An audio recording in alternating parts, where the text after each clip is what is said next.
solution na naisip ng Team Kaya Des, isang dekalibreng hospital na 11-story. Okay po ba yun? Meron ba dito na confine na sa PCGH natin or Child's Home? Wala? Oo, totoo pa po yung kwento na minsan nasa monoblock, nakaswero, minsan 3 days pa. So hindi siya chismis, totoo po siya. Siyempre no, yun yung iniisip namin, na ang mga pasyente, hirap na nga sa sakit nila, pinahihirapan pa, di ba? Kaya tayo magtatayo na isang 11-story building para ma-accommodate lahat ng mga patients natin na hindi sila kailangan nakaupo sa monoblock, dapat nakakama na sila kaagad. Tama po ba? Ang dami nagsusulisit kasi sa amin ng pang-MRI, CT scan, laboratory, tapos ano pa ba yun? Yung dialysis. Yun eh, kaya namin gusto na 11-story, lahat yun nandun sa loob. Hindi kayo maghahanap, hindi na kayo lalabas. Kumbaga kung ano yung nakikita nyo sa medical city, dapat nandun din sa ospital na itatayo natin. Okay po ba yun? Diba? Tapos nakita nyo kanina, gusto natin maging isang smart hospital siya. Ano ibig sabihin nun? Lahat ng data nyo, nandun na, hindi yung tuwing ka-confine kayo, susulat na naman kayo, hahanapin yung files nyo. Lahat nasa digital, nasa system na siya. Tama po ba? Nakakonect din siya sa mga health centers nyo para hindi na nahihirapan. So yan ang gusto natin mangyari para sa healthcare natin. Di ba okay po ba yun? Tapos yung existing PCGH natin, i-upgrade din natin siya, aayusan din natin para maging okay ang serbisyo. I'm not sure, nabanggit yata ni Consi Junjun na na-inspire kami sa isang Gov Tamayo sa South Cotabato, tama po ba?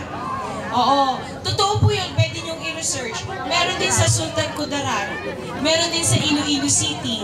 Sila yung mga probinsya, pero zero billing sila, walang binabayaran sa ospital. No, dapat ganun din. Okay po ba na yan ang gusto natin mangyari sa ating lungsod na magkaroon ng zero billing sa mga ospital natin? Yan. Hindi kami nangangako. Yung sa ospital, hindi kami nangangako na maitatayo namin ng 2 years. Baka sabihin nyo, imposible naman yun. Contractor po kami. So alam namin kung ano yung pinag-uusapan namin. May tinayo kaming ospital ngayon sa Manila. Last year namin siya inumpisahan. Ngayong taon tapos na siya. 2 years. So kayang-kaya magpatayo ng 11-story na ospital. Kaya this? Okay. Yun, diba? Alert yung aming sound system ngayon. Siyempre, ang gusto natin, magpatayo din ng pabahay. Nakita nyo naman kung ano yung gagawin natin. Dito ba sa Santolan, meron kayong pabahay na itatayo. Gusto niyo po ba sino walang bahay pala? Gusto niyo po madestino sa Tanay o kaya sa Laguna? Ayaw niya, di ba? Kaya namin magtatayo tayo ng isang pabahay na kung saan kayo titira pa rin sa Pasig, hindi kayo madidestino sa Tanay or sa Laguna. Okay po ba yon?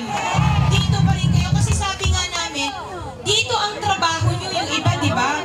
Dito yung mga kamag-anak nyo. Pag isa kayong lihitimong Pasigenyo, one way or another, related kayo sa isa't isa.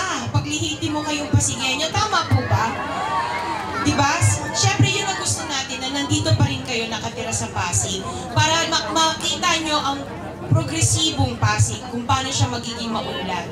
Ang isa pang gusto natin, maging isang matalinong lungsod or smart city na meron kayong matalinong mamumuno, na hindi lang puro salita, pero may gawa, no?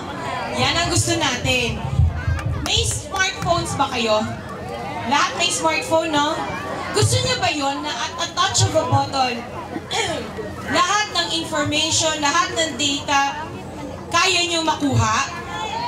Kaya niyo rin kaming makontak din? Di ba?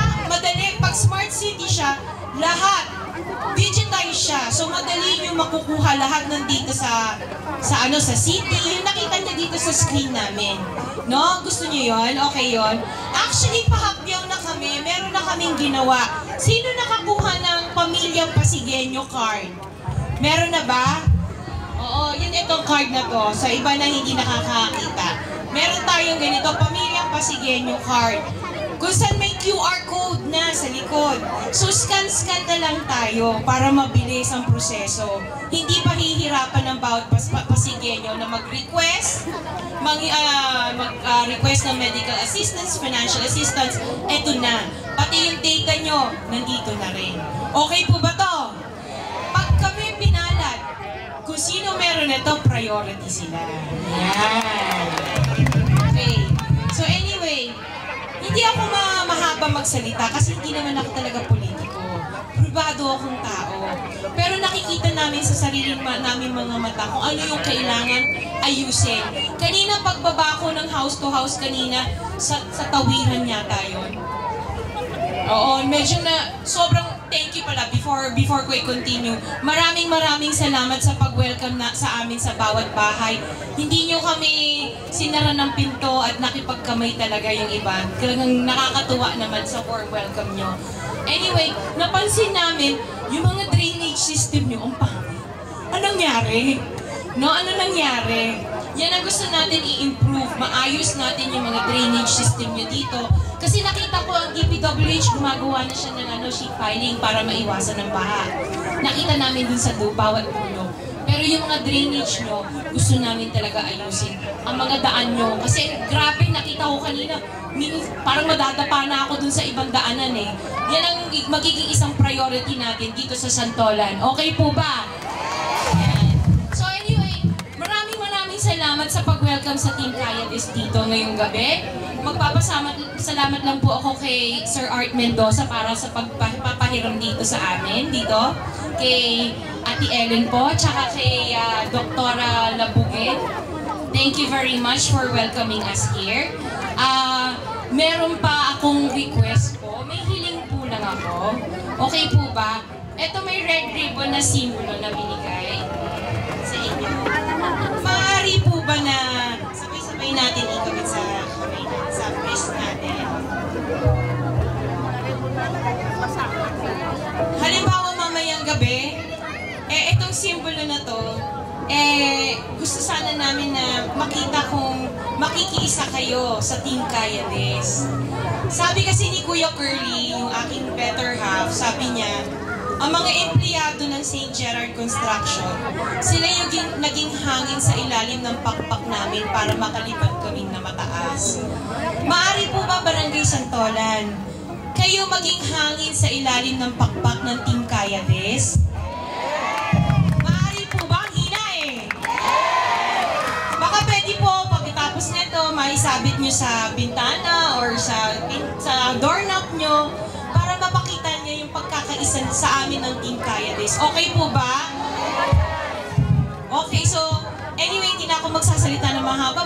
Maraming salamat, Barangay Santolan. Thank you very much sa pag-welcome sa amin dito at sa pagkinig. Kasi alam ko, gutom na kayo. Tama po ba? Yan. Okay, good evening po sa inyong lahat. Maraming salamat po.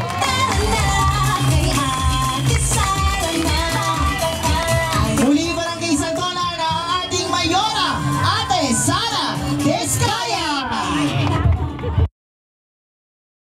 Santolan, kasama rin natin ang number 7 sa konseho, Konsehal Steve de Asis. At number 9 sa Konsehal Cupcake de la Cruz. Number 2 sa ating mga balota, Konsehala Ara Mina. Ang number 6 sa balota, Konsehal Junjun Concepcion. At ang number 16 sa ating mga balota, Konsehal Willie Sinchar. Siyempre ang ating Vice Mayor, number 1 sa balota. At syempre ang ating Mayora, Ate Sara Descaya. At syempre tinatawagan natin ang ating mga barangay kagawad, Kagawad Sandro, Kagawad Inga, Inga at